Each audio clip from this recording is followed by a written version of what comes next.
wanaodhani dina ni chakula cha usiku.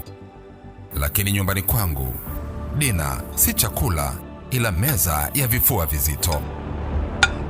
Rafiki zangu si wageni wa chakula hiki, ila watumwa waliobeba kuta za familia mabegani, mapenzi kwenye makovu, ndoto kwenye madeni, na tabasamu kwenye midomo iliyojifunza kuficha kilio nyuma ya niko sawa.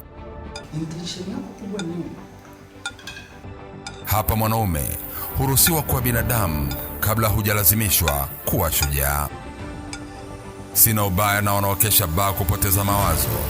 Labda hawana marafiki wanaosikia uzito wa pumzi zao. Labda hawana meza inayojua kutafsiri ukimya. Mwanaume asiposhikwa na mwanaume mwenzie kiakili, dunia humgeuza ukuta unaotembea.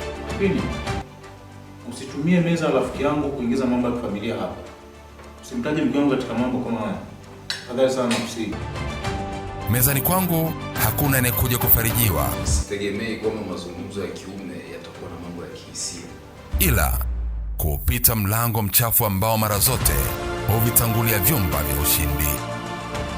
Tatizo rafiki zangu wanachombeza nioe, ila hawajui katika utawala wa bundi panzi hawana nafasi. Na wahurumia. Anyways, wacha nilambe uso.